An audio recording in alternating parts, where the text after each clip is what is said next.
The Boss Hole Chronicles are brought to you by Real Good Ventures, a talent optimization firm helping organizations diagnose their most critical people and execution issues with world-class analytics.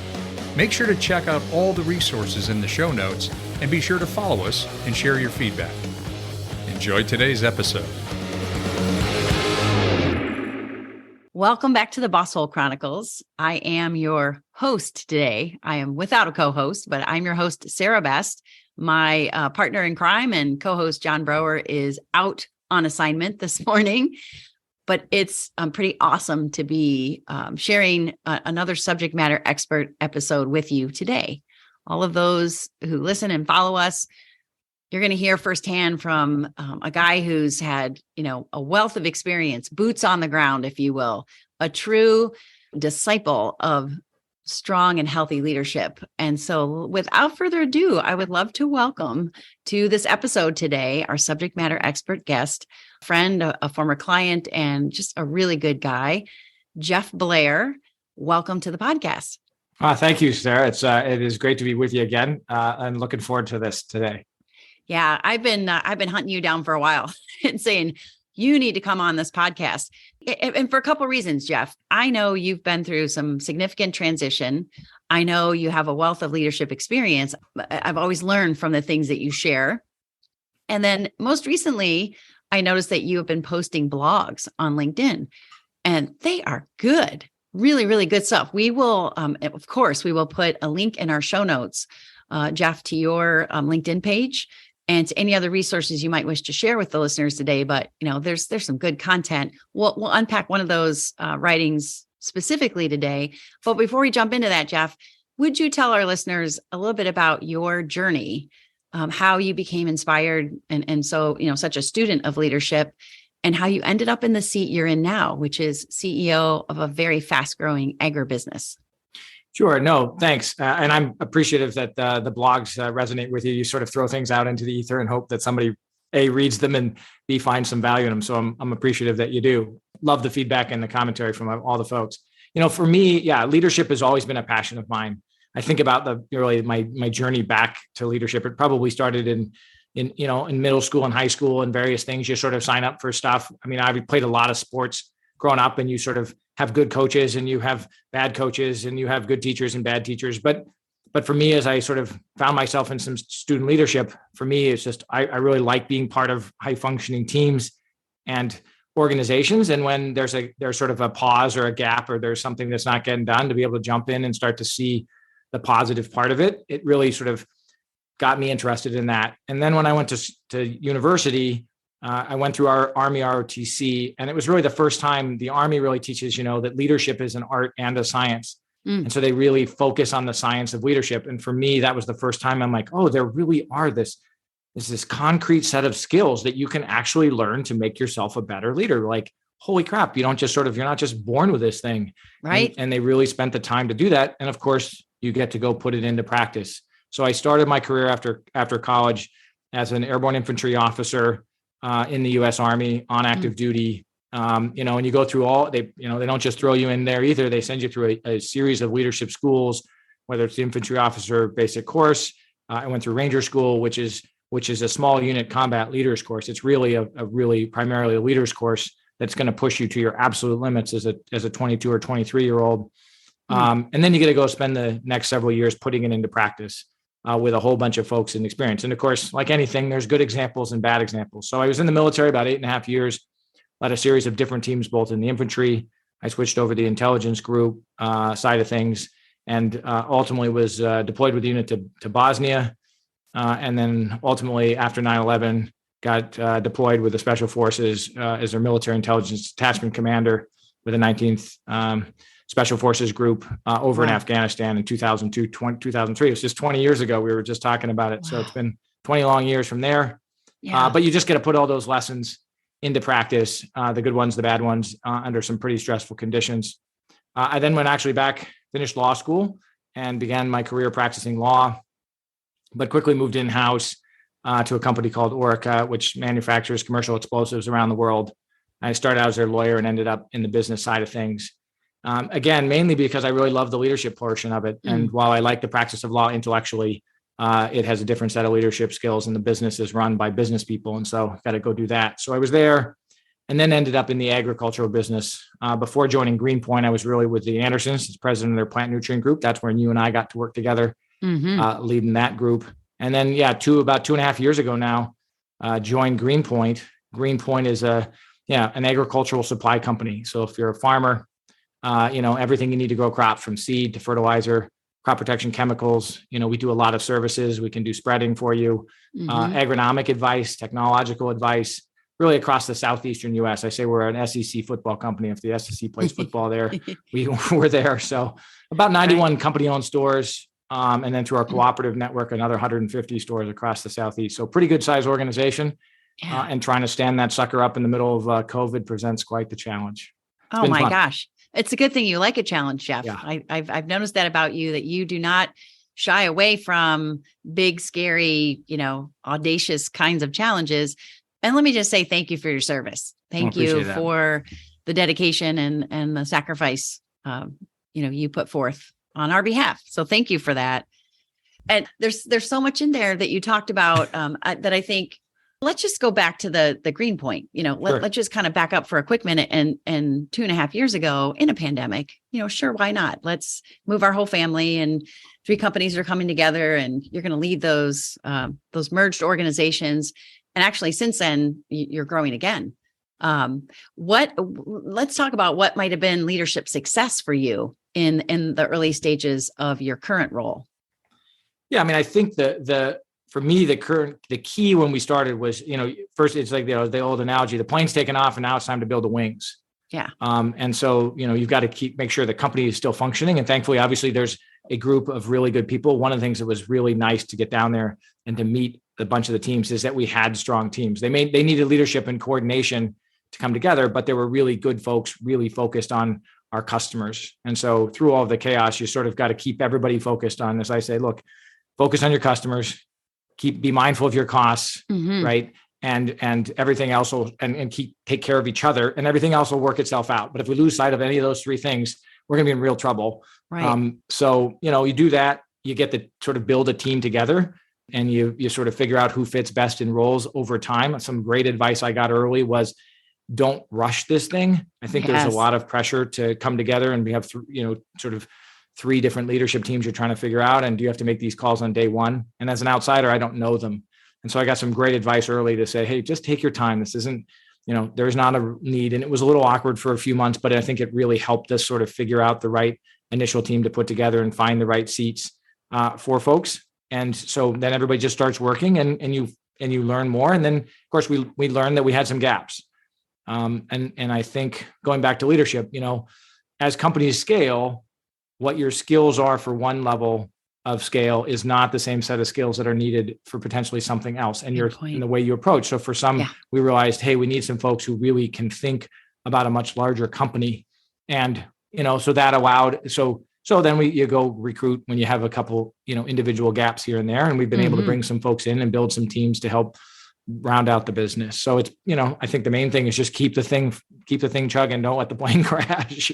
Right. Well, and I think your energy, kind of your wiring, certainly, I know in the predictive index, you are a persuader pattern, but I know your ability to influence, motivate, energize is probably a key part of what makes you successful in the role that you're in now. And also what's made you successful in the past. Would you agree?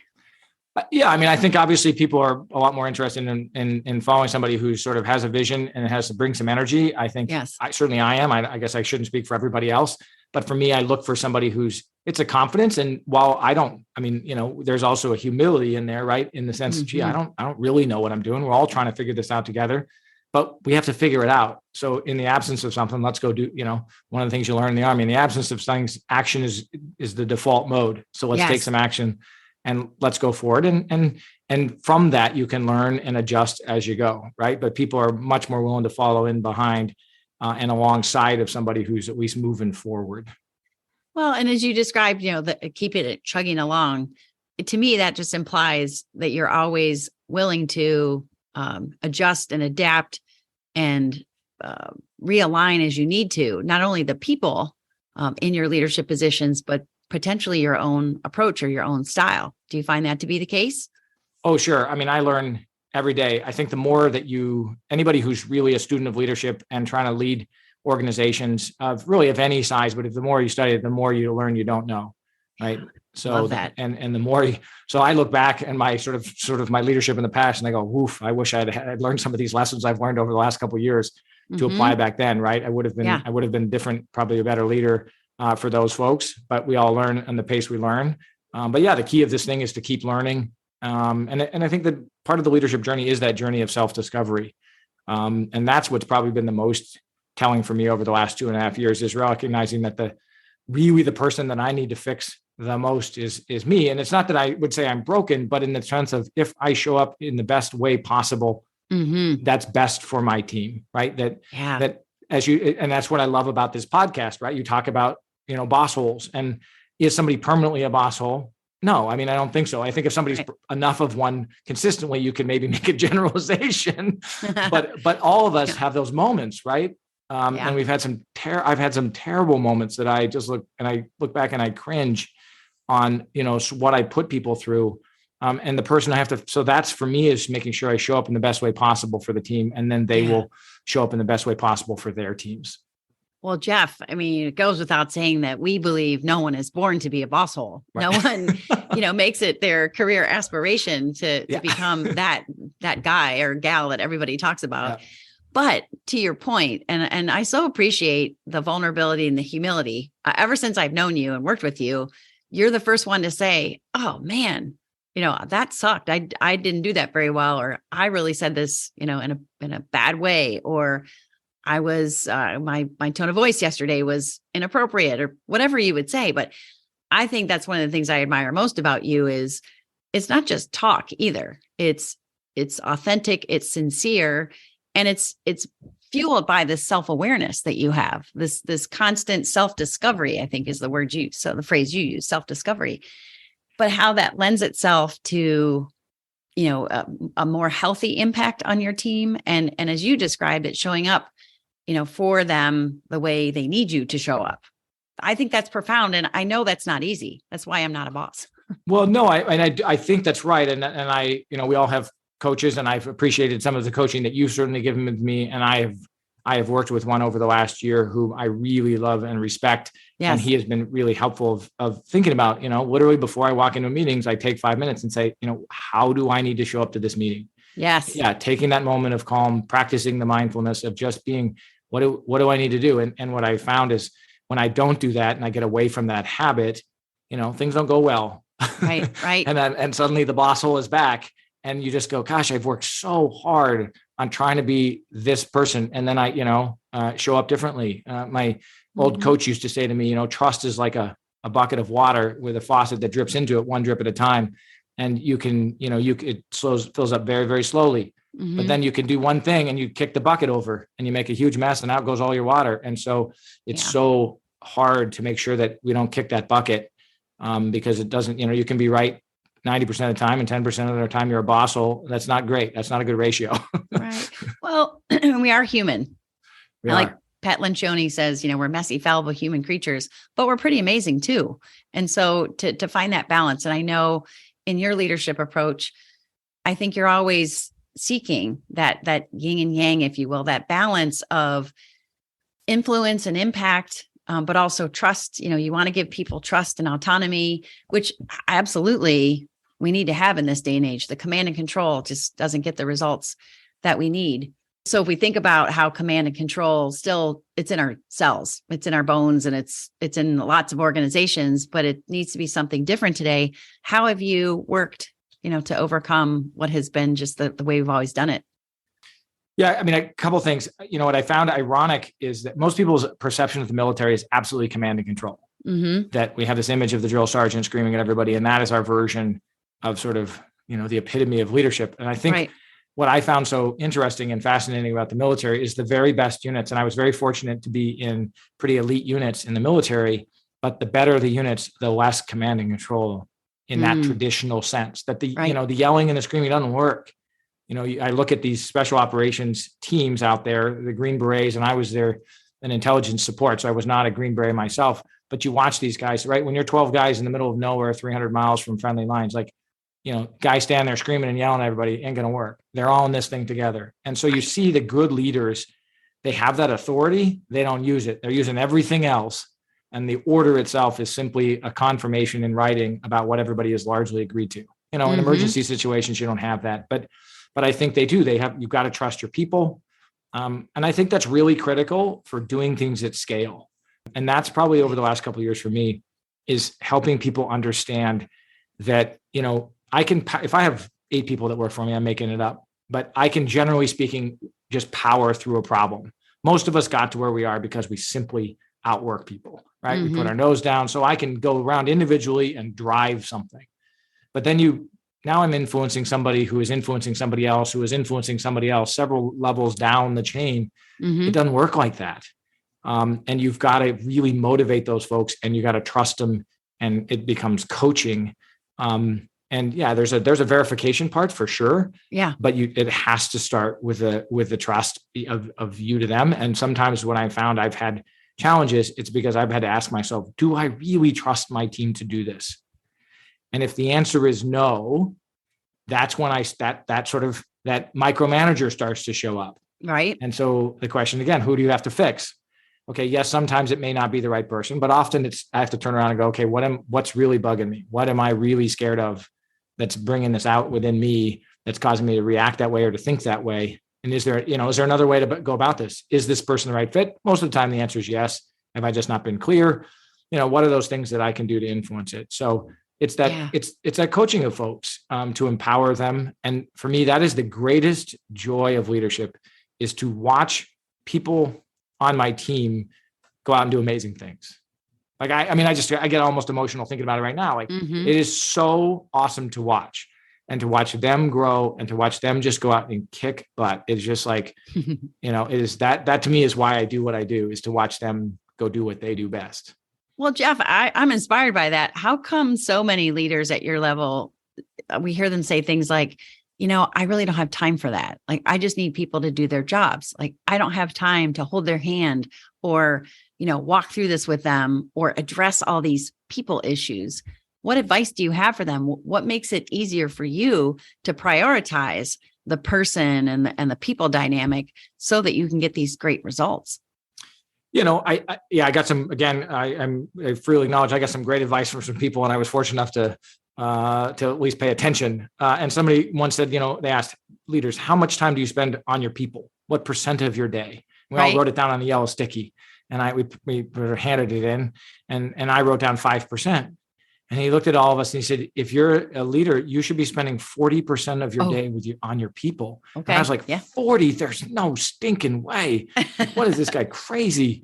But the more I do this, the more I've sort of, that number has stuck in my head. And the answer is, that is what I do all day, is if I am not going to move an organization of nearly 1,100 people through sheer force of Jeff Blair's will, right? We can hope some type of intellect. I don't have the answers to all the problems we face. All I can do is influence those that work with me so that they can influence their teams.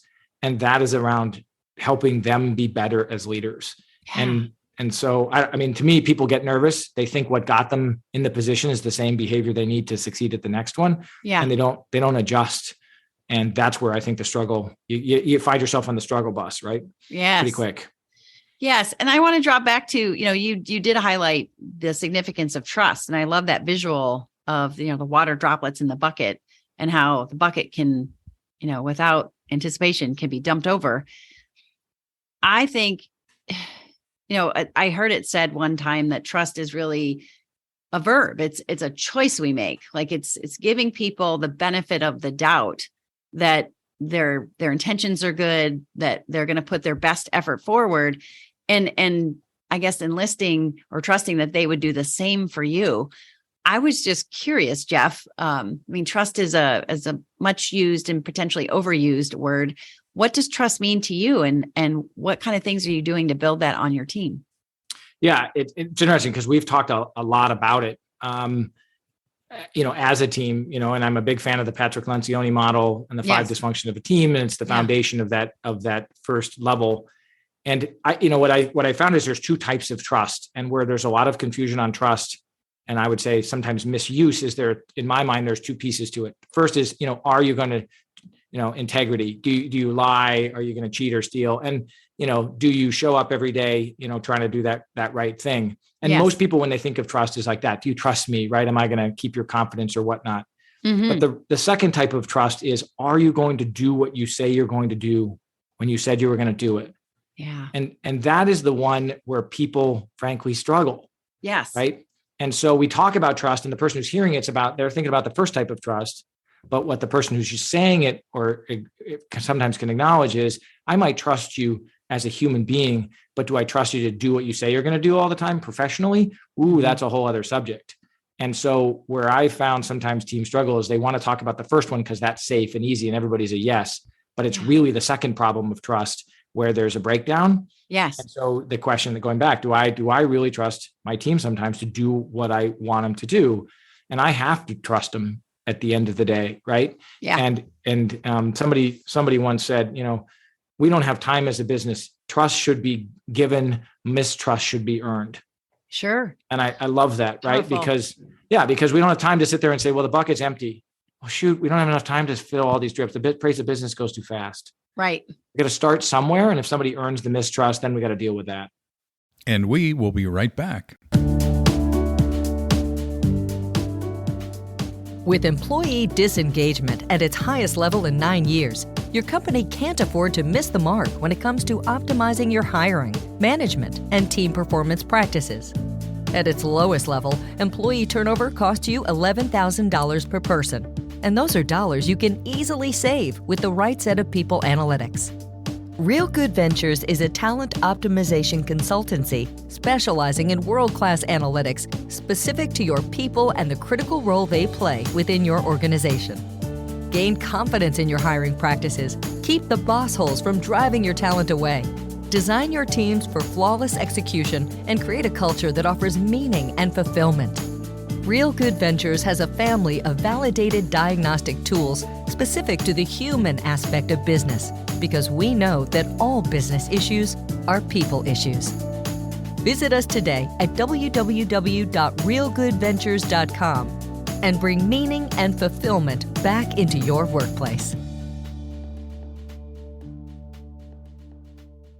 Okay, let's get back to the program. So back to your writing. You and I talked before our episode today. I am a big fan of your blog. I'm calling it a blog that you post on LinkedIn. Every so often there's just a pretty powerful, either personal story or personal reflection.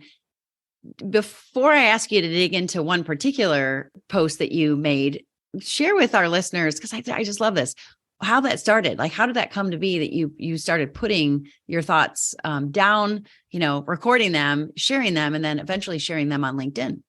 Sure. Well, going back to, we talk about building a company, and one of the things that, that people will talk about as a CEO, one of your core jobs is to really help build the culture of the company.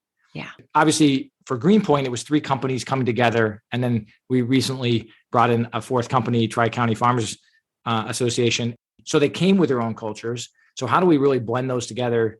And a lot of it is just about communication, until you're sort of blue in the face. So I started, and I have for a long time, sending out a weekly update to the team. And I ask those who report to me to send me one, and we sort of combine. It becomes a sort of little daily newspaper. And so I started sort of adding random thoughts to the thing, and it goes out every Monday morning. And so I started, as part of my own journaling and sort of my own development, is sort of adding some thoughts or a little article or something. And so I did that for a little while. And at some point somebody said, gee, these are really good. Maybe you should share them. Or do you mind if I share them with others outside the organization? And so at some point I said, well, shoot, I'll try and put a couple of these online. So about a year ago, I just decided LinkedIn to change its format and said, hey, you can put these sort of long form articles out there. So I just started posting some of them. I don't post all of them because some of them, not all of them are appropriate. If they're strictly inside baseball, we keep it inside. But sure, the stuff that sort of I can share, I'll modify them slightly to explain to the better audience and share them and see what, the feedback has been fun. It's fun to sort of see it grow and have those conversations. I've met some great folks online through the comments and sharing of articles. That part for me has been really, really fun. And I think, so many people, leadership, it can be lonely at times. Yeah. So it's nice to know that there are others out there that might be facing similar issues, or have struggled with something that I've struggled with, or have overcome it. And that for me is I take comfort in that. And it's nice to be part of that larger discussion on leadership. Absolutely. You have a kind of a community established and growing, I would add. Well, and they've all been really good. We'll make sure that, we connect people to access to those in our show notes. But the one that kind of really hit me between the eyes was titled "When Help Isn't Coming." When help isn't coming. And I don't know if you remember specifically the details of that one, Jeff, but oh, I do. yeah. Can you just unpack that a little bit? Let's, for people who haven't had a chance to read that. Sure. Yeah. I think that there's been a lot of talk out there around, we gave all these benefits during the pandemic, and if people would just work harder, and there's all these lazy people out there that don't want to work. And by the way, I'm not sure, that may or may not be true. Yeah. But I think it's important for us, certainly in the agribusiness world, to recognize that there are some fundamental demographic shifts occurring in the United States and around the world that are not going to reverse. And it was an economist actually at a co-bank that talked about it. And he, that basically, if you looked at all the people that left during the pandemic, we obviously lost 1 million people through the pandemic. Many of them worked. A lot of folks chose early retirement. So we lost another, they think, around 1 million people to early retirement. And then with baby boomers retiring and the millennial generation coming up, there's a gap right now of about 400,000 people per year leaving the workforce. And so you add all that together, and we're down 2.5 million to 3 million. And oh, by the way, that annual gap is going to grow until it reaches a peak. And I was listening to somebody yesterday, and I want to say it's like 900,000 a year missing from the workforce. So for us to sit back as an industry and say, oh, we'll just wait, and all these workers are going to show up when things change, the answer is that's a really bad idea. Okay. We need to go out and make sure we retain our folks, we train our folks, we got to recruit differently, and we've got to look at sort of what innovations can we make within our business to do this more efficiently. It's not going to be a matter of, gosh, I want to cut my headcount so I can save costs. It's going to be a matter of, can I serve my customer as my employee base shrinks and they're not coming to work for me? Right. I think that's a shocking reality that some people just kind of refuse to believe. Well, in my mind, Jeff, it goes back to your approach to leadership. There's a saying that says, if you believe it, you will see it. Right. And when you promote trust and autonomy, when you promote cohesiveness on your team, when you promote what can work, it's amazing. And tell me if you find this to be the case, because it sure looks like this has been your trajectory. When that is your motivational writings and the way you start your team meetings and the way you engage people, it's not just a job, it's life, and it's making life more positive. And so when you believe that things can work and they will work, chances are they probably do, because if you believe it, you will see it. And, I know news like this, like what you wrote about, when help isn't coming, is a harsh reality, but what a great opportunity at the same time. It's this space that we're in. We often talk about it on the podcast as liminal space, the space between what we knew and what worked and maybe didn't work so well, and what has yet to be fully established or understood.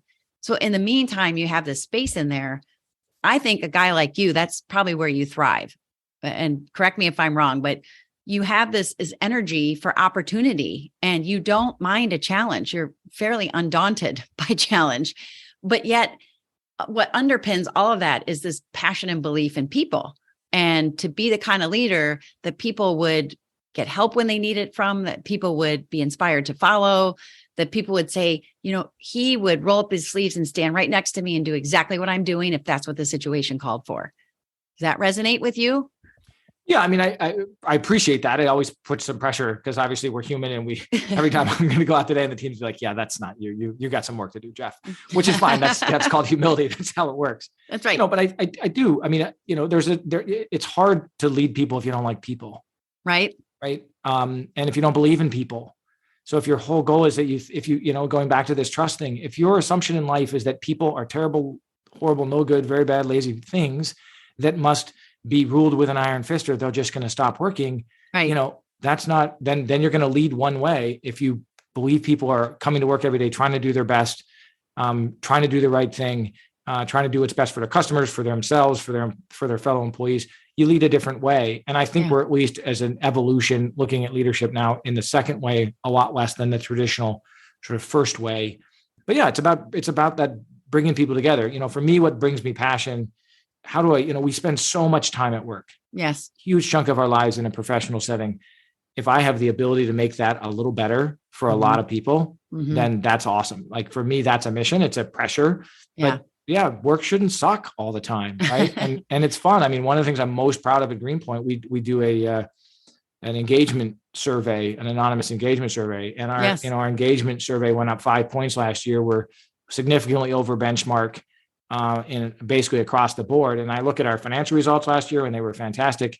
And probably the one I'm most proud of is that, because that means our employees are feeling like that we're helping them do their jobs better. Our employees are voting anonymously to say, hey, things are going in the right direction here. Right. That gives me a tremendous amount of satisfaction in terms of knowing, okay, we are doing something right. The leadership team, the leaders across the company, because can't just be Jeff, right? Because if the leader, if your site manager in a small town in Louisiana stinks, like, hey, that survey is not going to go well, right? Right. Who cares what Jeff writes on his blog? It's about what that your boss is doing. So that tells me our leadership across the company is doing some great stuff. And again, for me, that's where I take tremendous satisfaction in that. Well, and if I think about engagement, which we believe is emotional commitment to the mission, and it is, it represents a level of fulfillment and satisfaction. And in the way you look at things, Jeff, these would be people who are healthy and would enjoy coming to work. Sure. But when that engagement level is high, it just means that, things aren't ever going to be exactly perfect. You're not going to be perfect, that guy, every day. But people are happy to give you the benefit of the doubt and even grace, because they know what's in your heart. They know what you stand for. And they know you can come back around too, to say, I'm sorry, I did that poorly, or, I'll do better next time. That's what I see about you. Appreciate that. I think it's going to be interesting. We talked a little bit about this before, sort of pushing the record button. I mean, I think the reality for the agribusiness is the pandemic was pretty good for us. Yeah. I sort of say that with some hesitation because I know it was so hard for so many people. But if you were in the technology space, pretty good for you from a business perspective. And agribusiness, it's been pretty good, right? I mean, the world went back to say, gosh, we really do need our farmers. This whole food supply thing isn't taken for granted, and commodity prices have been strong. That's hard for the American consumer who buys food. But if you're the American producer who makes it, that's a good thing, right? And so it's been good for those of us in the egg supply chain. I always say if the farmer's not winning, none of us in the egg supply chain are going to win. So, right. And it's been hard good for farmers. Yeah. Right. So now it's getting a little tougher and it's going to be different. And the winds that were at our back before are sitting on the nose. And so how do we change? So it'll be interesting for us for me as a leader. I sort of look at this as a challenge of, hey, it's easy to lead when times are good. Now, when times get a little bit more challenging, how are we going to show up every day? I have to remind myself that's the new challenge, right? And to make sure that that's where we got to lead from our values, know what those are, and stick to them even when the pressure really mounts. And it hasn't really started to mount. I don't want to overstate it, but it starts to, and we can see some of those storm clouds gathering. And now the new challenge comes in, right? Right. Well, if we kind of circle back to something you said early on and reiterated in our conversation today, Jeff, it's like an inside out thing. You didn't use those words, but what you talked about is being able to be incredibly self-aware and adjust and adapt your perspective. And, sure. And I don't know, this might even have been part of our conversation before we hit record today, because we talked for at least as long as we've been talking now. But you and I are dangerous together. I know. We could just keep going. But you did talk about how, the best influence and impact you can have is when you start with, okay, what's going on with me? Why do I feel this way? What do I need to adjust? Just to be able to tweak that. So is that the frame with which you're going to continue to charge through, as the storm is a brewing behind you here, or maybe even above you? I think the answer is when I'm at my best, yes.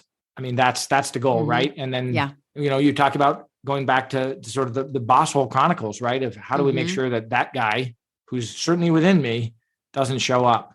And I've had moments like that. And one of the people on my team who I, really, really respect, sort of sat me down and he said, Jeff, that guy who showed up the other day, yeah, that's not who we want to follow. Mm-hmm. Right? When you're at your best, we're behind you 100%. When you show up like that, nobody wants to follow that, and it was I appreciated the comment so much because, by the way, he was dead on. Mm-hmm. And so it just reminded me, boy, I got to make sure I am showing up. And you get those lessons from somebody else. I mean, our team, we can sit down for our Monday meetings, and when somebody walks in, and there are times they walk in and you can just see the entire temperature of the room drop 10 degrees. Right. Just like a big, huge ice cube just showed up, and it just changes the entire tenor. So all of us have that responsibility. But when the leader shows up in that way, right, it gets ugly fast, right? That's no fun for anybody. No, but I hope, sometimes our listeners are a large body of people who work for a boss hole. Hopefully we're lucky enough Sure. to have some potential boss holes. I mean, you're right. We all have the potential. There's always that person, that dark side of us, if you will. You also touched on this a moment ago. Our natural selves, when under pressure, we tend to default to that which we do quite normally, and in excess, our natural drives can become overwhelming and quite a challenge for others. And I remember working with you after one of my boss hole moments, and it was such a telling insight for me. You said to me, because I said, well, I didn't yell at the guy. And you said, Jeff, you don't have to yell. You said, you're really good with words. And so you just calmly and surgically use those words to cut them up into little pieces. Right. And Mm-hmm. that, it was unfortunately wrong, really true. And I was just like, oh, it isn't that just going back to that military, just some guy standing up screaming and yelling. You can be a boss hole and never raise your voice. Right. And, how do I recognize that pattern? And what the other thing that I thought was really that you helped me see in myself was when I'm under stress, and if I don't have the tool sort of at my disposal to deal with that stress, my A in the PI profile, where I'm normally pretty collaborative, just goes zinging over to high A, which I always say that if you do that, that can put you strongly into the boss hole zone, danger zone. That's right. And I will just take over, and it's not good for anybody. So how do I learn to recognize that I find myself in that emotional state, that mental state, and then try to resist that as best as I can? Well, and you're human. I just think about how the insights you've gained, you continue to use them. Just having this awareness is 90% of the battle. I think shifting the behavior over time, at least I know for myself, Jeff, once I know, God, I can't believe I just showed up that way, or there's that thing that I do, under pressure. I know my words can become a weapon like that. They're just so cut people off at the knees.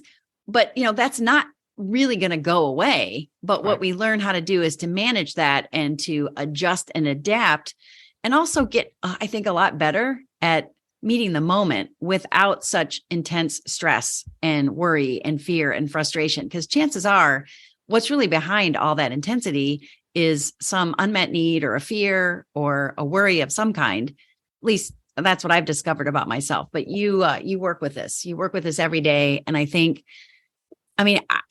that's exactly what we would hope for from any human being who has the title president and CEO, is that you would just be aware and acknowledge, this is going to happen sometimes. I'm going to work with it. I'm going to do better. And you keep showing up, and your focus is not really for your benefit. You do this because you're willing to take on the sacrifice that we call leadership. Yeah, I think that's right. I mean, the burden, you have to recognize that the burden falls on you, but it can't be about you. Right. But obviously in those moments, it sure gets acute and it feels a whole lot about you, and you're right. It's usually in those moments for me, I can only speak to myself personally, where my boss hole danger zone is when I get surprised. So that's one, because it comes at me quickly and I don't have time to get prepared. Sure. Right. And then it touches on some, fear of mine, whether I recognize it or not. Mm-hmm. And if you put those two together, that's, the red light starts flashing and everybody should run for cover, till I can figure it out. So how do I recognize, okay, wait, you just got surprised. Take 3 deep breaths before you just launch. And if I can do that, life's usually pretty good. If I miss it, then so yeah, it's a journey. And I think the challenge for, folks in senior leadership positions is that pressure, it gets more about people, not less. Yeah. And that generalized pressure just sort of, there's just a heavier burden. And so that can just cause you to move towards that danger zone, whatever somebody's danger zone is. Whatever theirs is probably different than mine. Yep. But that pressure over time can wear people down and make them more likely to end up there. And nobody likes that, right? Yeah, nobody likes that for sure. Jeff, would you say though you're spending less and less time, dipping a toe into the boss hole zone or sliding over that way as you've worked at these things, as you've embraced coaching, as you've become, very aware of your triggers and things like that? Like, hey, I don't like surprises. Do you feel like you're getting better? Yeah, I do. I mean, there's no Good. question. I guess you'd have to ask my team that, of course. They're the judges. Yeah. But I certainly feel like it in myself that I'm more in control. What I think I've realized for me is more around what I need to do to make sure I'm in control, right? So for me, it's mindfulness in the morning and I was exercise. just going to ask you about that. Please go on. I discovered mindfulness. Frankly, I had a health scare.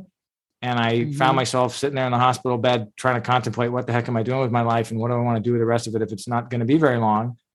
Who was it that says, everybody gets 2 lives and the second one begins when they realize they only get 1. Right. And so you sit there and you contemplate after one of those moments and you say, well, and I realize I like leadership and I love that pressure. And that's something that I don't want to give up. But if I don't figure out how to manage it better, it's going to kill me. Sure. So I better get something. And then of course I discovered mindfulness and when I practice it, that is what helps me be more aware. And if I do it consistently in the morning, life is good. What happens, of course, is like any pattern, when life is good, then you forget and then it goes bad again. And then, right. It's just that little bit of preventative medicine. And then for me, it also is exercise. So I have to get those things in my day before I show up, and I'll show up in a better place. For me, that's the lesson. Yeah. And then also, go back to book crucial conversations. If I'm going into a crucial conversations or a meeting, is to sit and pause, take the deep breath and just say, how do I want to show up? What's the end state of this meeting? Yes. This is where some coaching has been good for me. What's the end state? What do I want to achieve out of this? What do I want people to take away? Not just practically, but emotionally. And what do I need to show up in emotionally in order to help them get into that state emotionally? It sounds all, as he says, woo-woo, but it's real, right? Yeah. And so if I can do those 3 things, I'm in my better state, and then hopefully the team does better. Well, I think people can resonate with exercise. A lot of people don't make time for that, but the things that make our bodies healthy, what we eat and drink, those things are good. But what you're talking about, in addition to those other things, the mindfulness, it is a muscle. It is a pathway that with practice and over time, we can generate, more connectivity between our emotional brain and our thinking brain. And there's a pace then, there's a steady and consistent pace versus these, errant hijackings of strong emotions. So it's biologically and scientifically proven, this mindfulness that you talk about, getting quiet. Some people journal, some people just listen to a meditation. Some people just sit very quietly. It creates that, connectivity that is emotional intelligence. Things like impulse control, emotional self-awareness, stress tolerance, growing those muscles they're so essential for a leader at your level because of the broad influence that you have over people. So good for you for working out every day around. Well, they call the physical workout and the mental workout. I think that's the right way to work at it. It's funny for me because I sort of, it has this woo-woo thing, and it has sort of this quasi religion piece to it. But I mean, for a lot of folks, it can be prayer. It can be anything. It can be almost every major religion has a piece of it that is mindfulness. They may call it something else. Most of them call it prayer. Great. Right. But getting folks to really sit down and practice that on a consistent basis. For me, it's been incredibly effective. And I always want to share that. Everybody's going to be on their own journey with it. But I've actually started meetings. I always say it's my favorite thing because I can make the HR team incredibly uncomfortable, which is always kind of a fun game to do. All I have to do is be silent for 5 minutes. We sit and we practice 5 minutes of mindfulness, and you haven't seen 12 people get more uncomfortable in your life, right? than having to sit in silence. So it's kind of fun for me. I don't think they like it as much, but we can at least laugh about it now. Well, and they're building the muscle too, which is when there's quiet, there's an opportunity to hear something we haven't heard before. So I think that's great advice. It's a great advice to leave for our listeners today, Jeff. I'm pretty confident I'll be hunting you down again to share, as your journey continues. I think you're a model human being. And when I say human, yes, not perfect, but always hungry to learn, to understand, to adapt, to tweak, to do better. And I believe that's really the most we could hope for with a leader, is somebody who can be a good human being with the interests of the others at heart. And you do. So thank you. I appreciate that. And I appreciate what you guys are doing. That's why I like being on here. I'm happy to come back if you'll have me, just because I think, we're all on this journey, right? And who's that person who's dealing with a boss hole? What are those ways to try and deal with it? So I love your journey. It's been fun working with you, and it's great to reconnect. So thank you very much. Same here, Jeff. Have great holidays, and thank you again. We'll see you next time on the Boss Hole Chronicles. We'd like to thank our guest today on the Boss Hole Chronicles. And if you have a Boss Hole Chronicles story of your own, please email us at mystory@thebossholechronicles.com. Once again, mystory@thebossholechronicles.com. We'll see you again soon.